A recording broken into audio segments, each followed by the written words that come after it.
面對疫情，5月連3天測出上高溫39.7度，成為全台上熱的地點。另外，南華北寮里冒38.1度。洪議員周一齊相當關心幼童使用公園的安全顧慮，要求現況的疫情，南勢公園要趕緊補強熱熱的設施。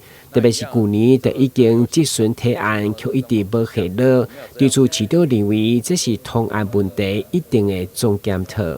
全台最熱的地方就是在玉井，所以我們可以發現，其實在去年我有提到這個每一個遊戲場、遊戲空間，我們需要遮陽設施。從去年提到今年，為什麼到現在都還沒有動作？那一樣，這個遊戲場天氣那麼熱的狀況之下，我們沒有遮陽設施，到底要怎麼玩？這個我們要做全市性的全線的整個一條這個台20公路這個線沿線的這些，包括玉井、南化，你剛剛講南溪，事實上全台呢是有很多公園。沒錯，我發現我們要做通案性的檢討。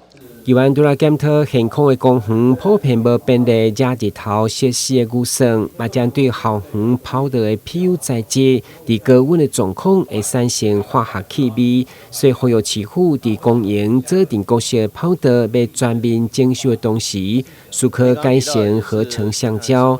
對此，市長表示，雖然跑道是戶外空間，不過只要環境健康的顧慮，一定要須可改善。何況這嘛是全市的問題，會全面檢討。